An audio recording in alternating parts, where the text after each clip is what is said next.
McDermott, good pass to Furner. Oh, Furner's going for the line. David Furner, he's in at the side of the post, and suddenly Leeds are back again in this Powergen Challenge Cup final. Terrifically fly. They've just seen one of the big men, Ryan McDonald, helped off the field, but Furner adds the 4-pointer. What a final. Here's the mistake. First of all, it's a very loose pass, and you don't want the ball to go to this guy's hand. Gilmore does amazingly well to track him down, get him there, but eventually it's the... Watch a great run across field, lovely angle by Furner. Vangana misses him, and it's a left foot step. This guy has been a fantastic buy for Leeds. He's been a world-class performer for Australia and Canberra Raiders and Wigan. What a man to have in your side, David Furner. A Challenge Cup winner with Wigan last season, and Sinfield looking to give him another medal here. 2 points from the trusty boot of Kevin Sinfield. And we mentioned that Leeds have a habit of coming back in a game. They've shown courage and commitment this season. Never better than this. It was well set up by Barry McDermott. Yeah, it's a bit of lazy defending by Joe Vangana there. He won't be happy with that, neither with Brian Noble. He's just a little bit slow to pick up the inside runner. Here's the camera. Watch him on the inside there. Joe Vangana, he just puts his arm out. And once he's past Vangana, you're not going to stop David Furner. But for a second row, that was a terrific sidestep that went past Robbie Paul. He's a class player, David Furner.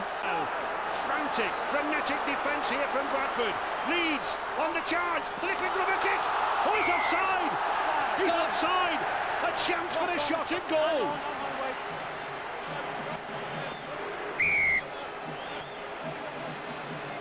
Joe Vangana instinctively went down for that ball. He's got to go for goal, I think. Got to go for goal. Lovely little kick by Diskin. They've gone for the tap. Oh, he's gone for the tap. Well, the 2 points were there for the asking. Confidence is up. But I must confess, I would have gone for goal there with 6 or 7 minutes remaining. I would have gone for goal as well, but you know, they've got to make the most of this field position now. That is it now. 96. We're coming up to the final seconds now. Deacon. Mike Forshaw. He'll hold on to it. There it is! And Brian Noble puts his arms aloft. With this team, he's won a World Cup Challenge. He's won a Grand Final. And his second Challenge Cup Final. And Robbie Paul can hardly show any emotion. He's so shattered. Matt Diskin has given everything. So have those fans. But in the end, Bradford just clinging in there, 22 points to 20. Wonderful effort, Jonathan. A fantastic game of rugby league once again, went down to the final wire, and there's the reaction. He's absolutely delighted. I just think that there's a couple of decisions will be looked at, especially the Mark Calderwood. Wasn't a penalty try, and the decision to go for goal. I think they should have gone for it. They didn't go for it, and they've lost by 2 points. But a fantastic game of rugby league. Either side could have won it, right? Well, the bookmakers could hardly test the difference between these two sides, but there we do see the difference. The Bradford men still walking, still shaking hands, and the Leeds lads having to be pulled from the floor. They've given their all. They've made a wonderful contest. But Bradford have taken the honours, and that man, Shontaine Hopper, who played just one game last season, he was so plagued with injuries, had a good game, and the bravery of that lad. He wanted to play in a Challenge Cup final. He got his wish, but not a medal, not a Cup Winners' medal. And James Lowe's there, his second win. He was so confident when we spoke to him earlier in the week, and all smiles there, Leslie Vainicolo. A Tongan to receive a Challenge Cup Winners' medal, and the Bull boys, the Bull mascots. And Leeds, I think, rightfully applauding their side. Yeah, they had a great effort. You know, Leeds have had a fantastic cup run. What a semi-final to come through that, and this was as close. But I just think that they should have gone for those 2 points. It was a decision with 5 minutes to go that you just had to get level and go for the replay. Yeah, Matt Adamson, well, as we said, he had his wish. He did that damage a couple of weeks ago, but these are the lads who are all smiles. Brian Noble rightfully congratulating his side. The third occasion that they've beaten Leeds in a Challenge Cup final. Way back in 1947 by 8 points to 4.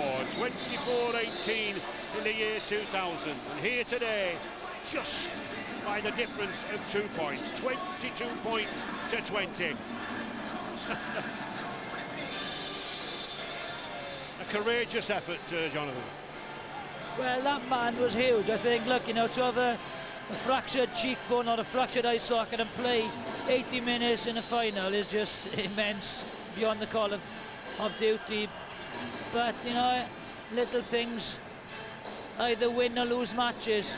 And I just felt that the kick at goal was crucial, especially when neither kicker had missed a kick at goal all day. And, you know, and have been in superb form, certainly Kevin Sinfield, all season. Yeah, it was an extraordinary decision. And the players just having a minute or two while the stage is set in the centre for the presentation of the medals and the Landstod trophy.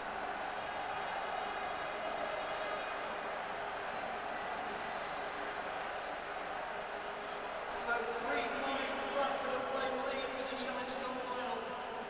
3 times they have been victorious. Well, it was the great final that we hoped for and the fierce contest that everyone predicted, and it's left everyone around this ground absolutely breathless. Let's get the reaction of Ian Millward and Dennis Betts, and tribute first of all to Brian Noble's men who had to dig so deep today. Just how good does this game get? Like, the semi-finals we thought that we peaked out, and today that was an awesome effort. They stuck at it and they were under the cosh for big parts of that game again. Leeds were really pushing it hard. You see them all getting together there now. They know they've got to recover from this and step on. But it was an epic game, wasn't it? How good does this game get? Ian, thoughts on Daryl Powell's task now to get these lads' mind back on the job and away from some of the crucial decisions that were perhaps mistakenly made in the course of that second half? I think if you look at the last few years, the team that's been defeated in the Challenge Cup finals gone on and won Super League. You look at Bradford in 2001, my team St Helens in 2002. So sometimes it can create a huge steel that you want to get back. You want to not feel the sorrow and the despair and the emotion that's drained out of your body here now. So it's there's a bright light at the end of the tunnel. At the moment they don't see it. It'll make these people stronger, but it all depends how they go about it. You can dwell on it and look at the negatives, or you can look at the positives. And in the last 2 years, the team that's lost moved on with the positives. Yeah, well, they're a great side, and they've certainly proved that today. But Kevin Sinfield's decision not to go for the 2 extra points, well, maybe that's a topic for us in the next few minutes. But let's just rejoice along with the Cup winners, Bradford Bulls, once again. And for the presentation, we'll go back to Ray French. And time for the presentations by Mr. Neil Kinnock. And I think first of all we will have the man of the match, the Landstod Trophy, as I said, presented by the Rugby League Writers Association in honour of the famous New Zealand player and coach with Wigan and Salford. Gary Connolly, his 7th Challenge Cup final appearance, his first Landstod and the 4th Leeds player to win the trophy. Jeff Stevenson, Steve Pritchford and Leroy Rivette, and he's not happy. Well, of course, he joins a long list of Landstod Trophy winners who've been in a losing side. Don Fox, George Nichols, Robbie Paul as well. That says it all, doesn't it? You know, it's a dreadful place to lose. It isn't, you know, it's a place for winners. At this time you would trade a Landstod Trophy for a winner's medal, wouldn't you? Of course, you know, one of the things that eluded me, and it's a big regret, and it is a place where you just want to be a winner. And here we see Robbie Paul preparing to come up to receive the 6th Challenge Cup win for Bradford. The 3rd success over Leeds. The Kiwi joins Wigan's Graham West and Dean Bell. Kiwi players to lift the trophy. 3 times the losing skipper in 96 and 97, but he's allowed James Lowes to lift it. James Lowes in his final season for all he's done there at Oxford. Robbie Paul allows James Lowes to be the first to lift the trophy. Paul Deacon did so much in those, and there is Robbie Paul now, all smiles, he's recovered himself. It's the moment these players will never ever forget. It's been a magnificent occasion. I think Cardiff have embraced them. Mike Forshaw, a winner over Leeds in 2000, and Jamie Peacock, who must have gathered some votes too for the Lansdowne Trophy. Paul Anderson, who came off the bench to battle so strongly. Carl Pratt, a former Leeds player, signed by the Bulls this season. The Bradford fans will be celebrating here in Cardiff to come. Tabita Baikona, a winner with Leeds, and over Leeds as well. Joe Mangana. And look at that smile on Leslie Vainicolo's face. He and Shantae happy, lift it together. So congratulations to the His first Challenge Cup winners medal. Challenge Cup final 2003. Wonderful occasion here in the Millennium Stadium. I think it's Daniel Gartner there with his son Nathan. He had a big game as well, Daniel Gartner. He must have been close, huge work rate. The first time the Challenge Cup in Wales. All the medals there presented by Neil Kinnock. And I have a feeling we might be back here again at this famous stadium.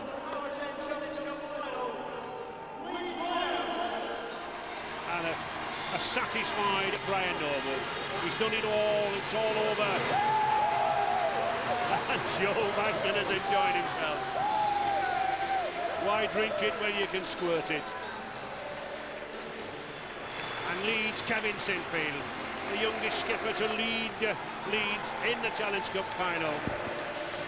The faces tell it all. Some of them can hardly bear to look at the former Labour leader. They know that it was so near. Chris McKenna from the Cronulla Sharks, a brave battling performance from Matt Adamson. And all credit there to the big Scot, Wayne MacDonald. Badly injured, but he gets up for the medal. David Furner, who's tried, looked to be bringing Leeds back into contention. He certainly did, not enough to win it. Keith Senior and Mark Calderwood, what a good game he had, how he kept control of Vainicolo. But it's a loser's medal, and it's a winner's medal for them. A wonderful game, the first visit to the Millennium, but what a finale. Yes, Bradford's Cup for the 6th time.